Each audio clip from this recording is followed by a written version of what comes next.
started today. It's been really exciting so far. A lot of players have signed some deals to new teams, like really good players. And there have even been some trades.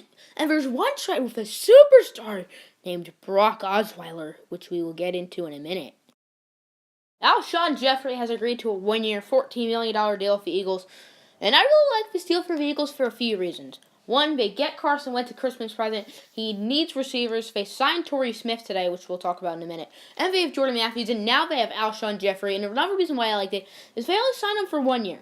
Now, they don't get to hold on. They might only have him for 1 year for $14 million, but he's had some injury issues. And that is good for them, that they only signed him for 1 year. He might be good. The Eagles might re-sign him at the end of the year, but he's had some injury concerns, and if he gets suspended for drugs, that's a 10-game suspension, because he had a 4-game suspension last year, then 10, and then a 2-year suspension, which is a lot, which will be very bad for the Eagles. Very, very bad. Grade I give the Philadelphia Eagles is an A. Not quite an A+, but I give it an A. Now we got Brock Osweiler. Brock Osweiler signed an insane contract with the Texans last year. Like $72 million, which he robbed.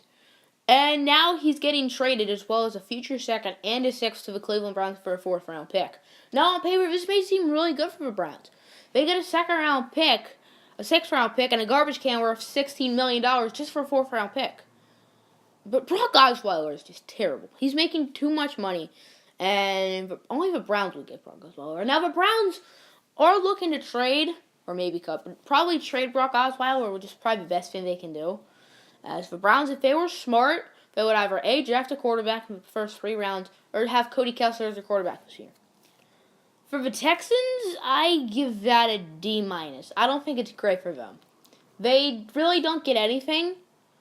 They do trade Brock Osweiler, which is why I don't... You know what? I give it a C-. Because they traded Brock Osweiler. For Browns, I give it a B. Because they got a 2nd-round pick for basically nothing, but Brock Osweiler is just terrible. Just terrible. He's embarrassing. Sorry, Brock Osweiler, but it's true. Next up is A.J. Bouye, the star cornerback from the Houston Texans, going to the Jacksonville Jaguars in a 6-year deal worth like $67 million or something. And he's the number 1 guy I wanted to go to my Detroit Lions. Because I really want another cornerback to join Darius Slay. And I'm a big Darius Slay fan, but I really want a second really good cornerback. And that could be A.J. Bouye, who had a really good year last year. He's only had 1 really good year, which is a little bit of a concern, but the Jaguars weren't concerned. And I give the Jaguars an A-. The Jaguars, they always sign 20,000 really good free agents, which we're going to get to another one in just a second. And they always win no more than 3 games. I don't get it. Last year they signed Malik Jackson, and they always draft really well too. Last year they drafted Jalen Ramsey in their secondary, and he's really good. And they also signed Barry Church this year, which is a pretty good signing. They did lose Johnathan Cyprien. Now, this probably means Christian Mukamara won't come back, but if they brought Mukamara back, they could have Bouye, Mukamara, Jalen Ramsey can play safety, so they could do that. And then what they can do is they would have Barry Church at the other safety. That's a pretty good signing. And next is Kleist Campbell joining the Jacksonville Jaguars in a 4-year deal worth $60 million. I give it a C+. I think he's a really darn good player. Don't get me wrong. A lot of people had him as their number 1 free agent this year. But what is he, like 30, 32? That contract's going to end, and he's 34, 36 years old, which he's not going to be great by then. I do think he's a pretty darn good player, and he's going to help Malik Jackson, Dante Fowler, and Yannick Ngui make their defensive line really good this year. As I just mentioned, Johnathan Cyprien is joining the Tennessee Titans. I give it a B+. He's a pretty good player. He's not great, but he's a pretty good player. And they need secondary help so bad. Like, they're a good team. They went 9-7 last year. They're a good team, but they just need a lot of help. They do. I really like the Titans. I think they're honestly gonna win the division this year, but that doesn't mean they're all that talented. And believe me, I'm a big Marcus Mariota fan, so hopefully he's okay after his broken leg. And hopefully they can win the division this year. I'm rooting for him. And I mean, it sort of has to do with me being a Ducks fan, but I'm going to root for him anyway. After talking about the Jaguars for a little bit, now we're going to move on to the Washington Redskins, and not a lot of great things happened for them today. And we're going to start with DeSean Jackson signing a 3-year, $35 million deal with the Buccaneers. So now Jameis Winston has Mike Evans and DeSean Jackson. I think that's a bit of a hefty contract. I'm going to give the Bucs a B-. I think it's a pretty good signing. That's a hefty contract. The next Redskins casualty is wide receiver Pierre Garcon. He will join his former offensive coordinator Kyle Shanahan and join the San Francisco 49ers. I give this signing a B- as well. How old is he? He's like 29 or 30, isn't he? He's a pretty darn good player, but he's not as his youngest, I don't think. Maybe I'm wrong, but I think he's around that 29 to 30 area. I might be wrong. And quarterback Kirk Cousins. Quarterback Kirk Cousins is still on the Redskins, but today he told them he wants to be traded. He got franchise tagged for the second straight year, and him and the Redskins have not agreed to a long-term deal. He has stated like a week ago that if he gets traded, he wants to join Kyle Shanahan in San Francisco, and now I feel like that's more likely because they just signed Pierre Garcon. I obviously can't grade this, but I don't know if it'll be a bad deal for the Redskins to Cousins for the second overall pick. I think that's a little too much for the 49ers to give up. Maybe the Redskins give up something else. Like, it would not be that straight up. Like, I don't think a first rounder next year is enough for Kirk Cousins, but I don't think that deal would go down straight up. That's a bit of a lot. And a big loser in this year's free agency went to Andy Dalton, the quarterback of the Bengals. He lost two really good offensive linemen.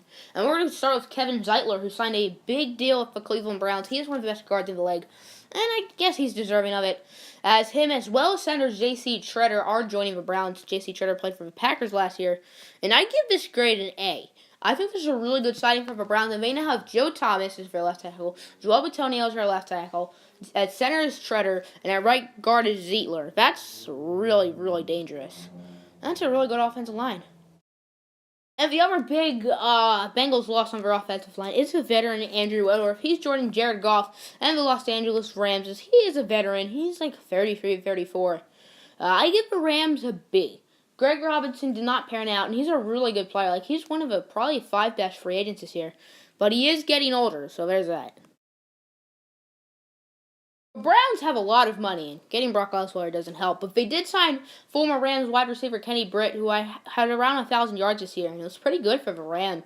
As he's joining Corey Coleman and maybe Terrell Pryor if he does re-sign, and the Cleveland Browns receiving core. And that's a pretty good receiving core of probably Terrell Pryor, Kenny Britt, and now Kenny Britt and Corey Coleman. Corey Coleman's been here for like a year. There. Browns franchise. I feel like I'm in the Browns franchise because Corey Coleman's a beast. The free agent prized possession on Madden 17's free agency, Tony Jefferson, is joining the Baltimore Ravens. They could use some secondary help. Matt Elam was a bust, and I'd give this an A-. And Kenny Britt, I'm going to give a B-. But I give this an A-. I think he's a really good signing for I give him an A, not an A-. I think he's a really good signing for the Ravens, and he will make an immediate impact this year. I love Stephon Gilmore. I think he's a great player. He's been improving every year, and he's one of my favorite quarterbacks. I mean, he did sign with the Patriots, which doesn't really help, and I give that a B. Normally, I'd give it an A, but they have Logan Ryan and they have Malcolm Butler. Now, it seems like Logan Ryan's going to leave, so let's just envision Logan Ryan leaving. Now we have him and Butler. That's a really good tandem, but there is rumors straight up Malcolm Butler for Brandon Cooks. The Patriots should not do that, and the Saints definitely should, but the Patriots should not do that because Malcolm Butler, you need two good corners. And Brandon Cooks is on a contract here as well. Yesterday, former Jets wide receiver Brandon Marshall announced that he will be staying in New York, but will not be returning to the Jets. He's going to sign with the Giants. And I give that a B. They have Sterling Shepard and Odell Beckham, but that just adds to their talented list of receivers. But when Brandon Marshall got traded to the Jets from the Bears, I remember him saying that the Jets are my last team. Once they get rid of me, I'm retiring. And Brandon Jennings, this isn't a knock on you, but you lied. As I mentioned earlier, Torrey Smith is signing with the Eagles on a 3-year, $15 million deal, and I give this a B+. I think this is a really good signing for him and for them, because this isn't a very large contract. Now, he wasn't great last year, but that's because he was on the 49ers, and they're kind of trash. I give this a B+. I think this is a really good signing for them. the last few free agents we're going to talk about. We're going to talk about my favorite team, the Detroit Lions, and they did something that I wanted them to do. They signed an offensive lineman. They signed former Baltimore Raven, Ricky Wagner. Now, he's going to get paid a lot of money. He's going to be either the highest or the second highest paid offensive tackle in the league, and he's not quite at that level yet. I saw something that says he's going to get paid $9 million, and Lane Johnson's the only guy higher at $11 million. And I'm going to give the Lions a B+, only because that contract's a bit high, but I think it's just a really good sign for him. Riley Reiff was just terrible, and by the way, he did sign for the Minnesota Vikings. Fail for them. But now the Lions have Taylor Decker and Riley Reiff, and I really liked the way Taylor Decker played this year. I'm really impressed with him. And I want the Lions to draft a cornerback. I've been wanting that. I would love a DeSean Jackson. I would love any corner, honestly. As long as we get... The last time we really drafted defense was in 2013. We got Ezekiel Ansah and Darius Slay. Arguably minus Matthew Stafford. Well, not arguably, but minus Matthew Stafford, our two best players. Ezekiel Ansah did not have a great year last year, but he's a pretty darn good player. And the last signing I will be talking about today, I might make a video like this tomorrow, who knows, is Larry Warford, former Detroit Lions offensive guard, has signed with the Saints. And I really like Larry Warford. He's been a really good player for us, and I'm going to miss having his service on our team as he will be joining Drew Brees and the New Orleans Saints. I would not mind drafting Forrest Lamp from Western Kentucky. He has a really cool name, Forrest Lamp. I wish my name was Forrest Lamp. I'd be happy with that. Because he's a really darn good offensive guard. You don't find offensive guards like him. We drafted Laken Tomlinson a few years ago, and it doesn't look like that's going to work out. But he might have to start for us, because we just lost Larry Warford, who arguably was our best offensive lineman the past few years ago. And he was the guy taken in the third round of the year that we got Slay and Ezekiel Ansah. I think he was.